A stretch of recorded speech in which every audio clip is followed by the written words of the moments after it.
Hello Rakshita, how are you today? I'm good, thanks. How are you? I'm also good, thanks for asking. Can you please tell a little bit about yourself? Okay, my name is Rakshita. I'm currently doing the MBA program at RMIT. I'm in my second year. I have a semester left. My background is in computer science and engineering, which I did in India. And after that, I worked as a software analyst. I also had my own business, and now I'm studying business more professionally, which is why the MBA. Good money. You had your own business. Not yet, but yeah, we'll see. No. Hopefully. So, if you tell your full name also, na? I want to know. My full name is Rakshita Satyanarayana. No, you had something after that. Also, No, that's you have to cut the video at 10 minutes. Keep that in mind. Okay, so next question is: are you international student or domestic student? I'm an international student, yes. So you are an international student. So how are you liking so far over here? Melbourne, I actually really like Melbourne, but it didn't take a lot of time for me to get settled in. So I'm from Bangalore, which is very similar to Melbourne in the sense that even Bangalore is a sort of like a hot pot for melting like different cultures, different kinds of people, and it's also the sort of place where a lot of migrants move to looking for jobs and looking to study. So I'm very similar with this kind of atmosphere, this kind of environment. So it didn't take a lot of time for me to settle in, and it does sort of feel like home. So, but yeah, I love Melbourne. I love that it's fast paced. Not as much as back home, but still fast paced. I like that the beach is so close by. Yeah. That's so you told that you're doing MBA. So can you tell a little bit more about MBA? Right. So I'm doing the MBA program at RMIT. So I think you should know by now if you're watching this channel, we have like 4 core courses. I did all of that. We have a capstone course, business consulting, that I just did in this semester. Very interesting as well. I did a lot of electives. I tried out different fields of interest. I did a couple of subjects in sustainable enterprise, and I did a subject in supply chain management. I did a subject in marketing. I did a subject in finance. I'm not sure why I'm doing all these electives. I did one. No, finance is compulsory. No, I did an elective. Okay. Yeah. And I also did a study tour, and the course for that was cultural competence, Asian management issues. So where we went to China. So we did that as well. Yeah, it's been a fun program so far. Different from what I expected. It's less academic, I feel, but I think that was to be expected because this is MBA by coursework and not research. I don't know if I like that or I hate that, but yeah.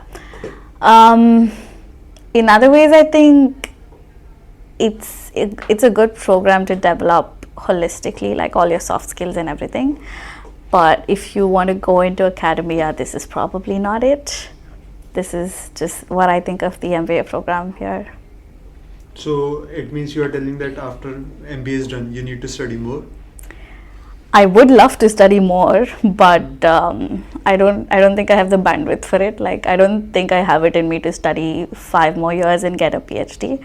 But maybe like in 5 years it could change. It is like your personal choice that you have to study or not. Means in general, if you are suggesting to other guys or anyone else, so would you tell them to study more or no? Yeah, if you want to, like, it's always good to study more. Like I am also doing MBA, but I'm not gonna study more for sure. In the sense that it's always good to have more skills, but you can also do those skills through like online courses and stuff. You don't have to get a degree. But yeah, if you want to do like a specialization, like say MBA with the hotel management degree or like MBA with the supply chain management degree, which sort of gives you more of a competitive edge when you're going into the job market, because you have like both the main qualifications in the form of a degree rather than work experience. I mean, it counts both ways, but since you have a degree in both of these things, it'll probably put you at the top of the food chain there. So do you have specialization for this or it's general? So I am primarily doing a general MBA, but I'm planning on taking some specialization courses in my last semester to either do digital transformation as a major or a minor, because I've done a few subjects in it already. So that's what I'm planning, but I still haven't decided. But it will probably be a general MBA because I'm doing a bunch of just random electives. And do you know which specializations are there? Like, Right, so there are three majors: digital transformation, HR, and I think marketing. And minors are digital transformation again, digital finance, sustainable enterprise, and people analytics. okay. So that is like, because I'm also gonna do general MBA. I am thinking so far, but I'm not sure. I mean, it's you can do more subjects in a particular major or minor based on your interests or based on the area where you're looking to find a job. But like it's just going to, if you do a minor, it's not going to show up on your degree. It's just going to be on your resume. So people are going to have to take a look at your transcript. So I don't think majors or minors, taking a major or minor is like going to make much of a difference, because nobody looks at your degree. They just look at your resume, they look at your transferable skills, they look at what you brought away from the MBA that you can give them. So Okay. So like right now you told that you have background in engineering software or something. So do you think that MBA is only for means who has studied like commerce or something? So it means MBA can be done by anyone. yeah, MBA can be done by anyone. Like just within my cohort, I think I've seen people who've done things like fashion merchandising, people who've done business, people who've done marketing, lots of engineering students, a lot of people who've done computer science, mechanical engineering. I've seen people who've done like social studies and humanities as well, who are doing an MBA, people who've worked in hospitality, who just get like an MBA grad diploma. So they can rise to a manager position in their own, wherever their place of work is. So I don't think that's the beauty of an MBA, right? Like anybody can do it. It's very versatile. So Do you get internships after this? well, I hope so, because if I don't, I'll be in trouble. There's a lot of legwork involved. You'll have to put in a lot of work on your part, network a lot, meet a lot of people, keep constantly applying. Obviously, there's a huge weight that comes with being an international student more than anything else, because there are an abundance of internships, but it's just that your visa really hinders a lot of that, because I've been at networking events with like people who are like directors and project managers and stuff, and they've actually told me straight up that why are you even bothering with this? Just get a job in the same company, but like back in your country. Like suppose, okay, I can't give you examples, but like say there's a huge company in Australia and the same company is back in India as well. They straight up told me like, I'll refer you to a position back home, because the chance of you getting that position here is going to be really difficult unless you do something like so good. Because if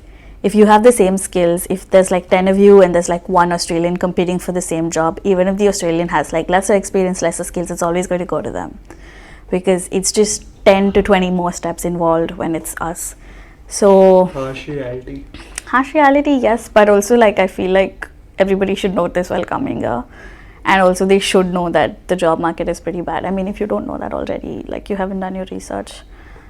But yeah, internships I think is just like a matter of trying. You just have to try really hard to land one, and it's also a matter of luck and the kind of connections you make here. And so how much is your fees for this course? It's a whopping $72,000 Australian dollars. Yeah, crazy. And we are getting nothing out of that. I mean, that's what you think. Yeah, sorry, my bad. I take my words back. Yeah, but like Your face is gonna be on the RMIT posters next. mine. No, not the RMIT posters, like the competitors posters. RMIT student says they're not getting nothing out of the degree. Nah, it's not gonna. So, do you like RMIT? Loaded question. I like RMIT, yes. I like the people, I like the culture. In terms of like placements and internships, I think it's a bit lacking, but I know the people who are in charge of it are trying. They're actively trying. But 2 years is a very short degree, right? And if they don't give us like tangible results, at least by the time we graduate, then it's not really going to help us. Like I know they're trying, but like them trying doesn't really make a difference for us right now. But I've had friends at like Swinburne, Uni Melb, of course, is a great uni in terms of like the quality of education they're getting, and also the kind of connections that they make. And just the name, I think, is like it holds a lot of weight when you're applying to companies. But in terms of placements, I think Swinburne's doing pretty well because they place a lot of their students in the MBA. I heard this from the students directly, but I heard from a professor who used to teach at Swinburne and who is now at RMIT that when she used to work at Swinburne, the internships were very few, like not as much as I think it is.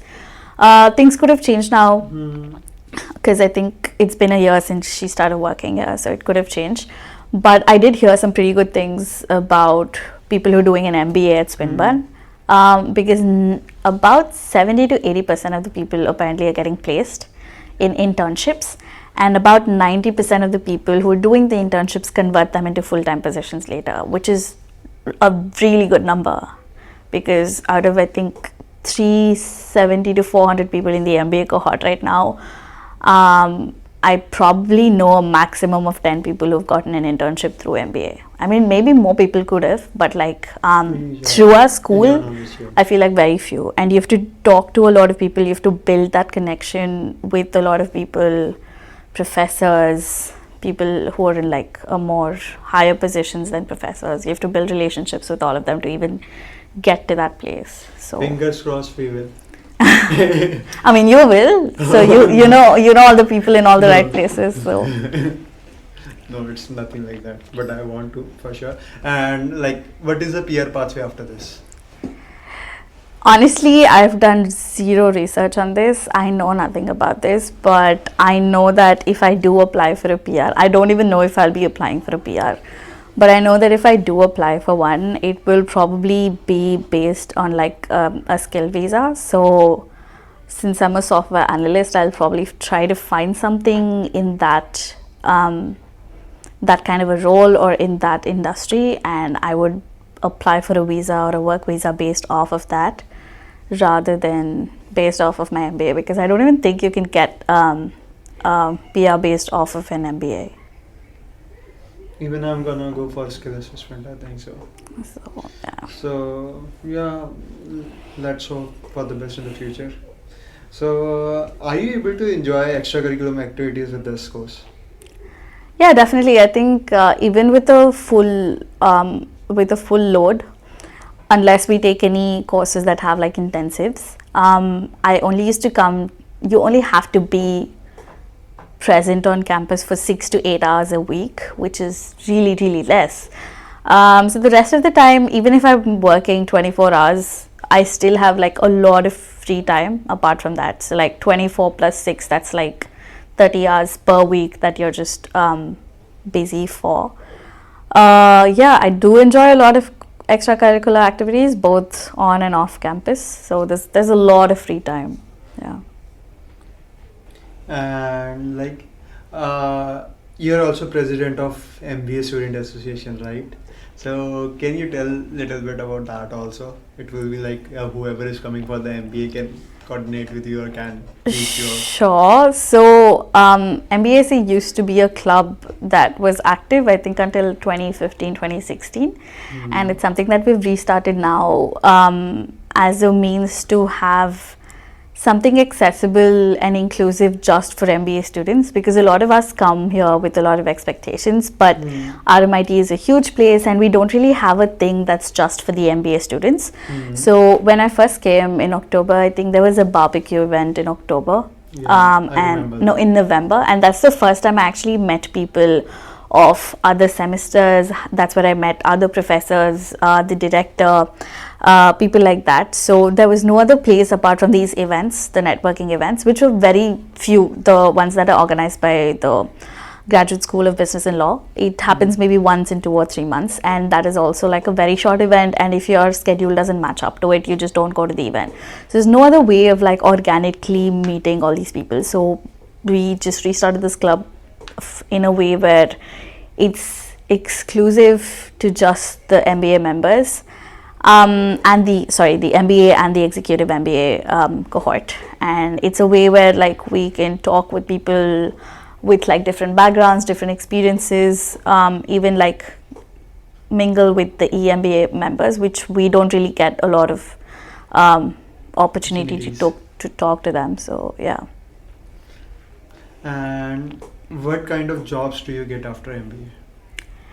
So I think it's good to have a bit of work experience before you start the MBA. I know a lot of people don't, but it's actually helped me in landing the jobs that I have right now. So in my previous company, after a year and a half, I was promoted to a team lead position. So since I had a bit of managerial experience, that's come in hand a lot, because now I'm able to apply for and get only managerial positions. And I think that the MBA degree would sort of complement that and help me to get more. Like right now I'm working in hospitality and retail, but still in a managerial position, so it has something to do with the MBA but not entirely. Yeah. So when I probably move, like I'll probably move into like bigger firms or like even startups or firms or like bigger companies, there I think I'll have a lot more opportunity to actually use what I'm learning in my degree. So you will sorry, wait, what was your question? So what kind of jobs do you get after? Yeah, what kind of jobs? So I don't think anybody in the MBA is just straight up going to get a manager role, or even if like an HR role or something. So it's just got to do with what kind of experience you've had before this. So step by step. Yeah, so based on your experience before this, you'll probably land a entry level job first, because you're, irrespective of what experience you have, since you don't really have experience in the Australian workforce, they're still going to treat you like a fresher. So you're going to have to start at ground zero, work your way up. The MBA will probably help you grow faster in your role within the firm. But in this starting, you'll have to just pick up beginner roles. I don't think that's going to change for anyone. So yes, I think so. That is all for today. Thank you so much for coming, and thank you so much for the interview. Thank you for having me. Yeah. Do like, share, subscribe, and comment. Thank you. Bye bye. See you next time.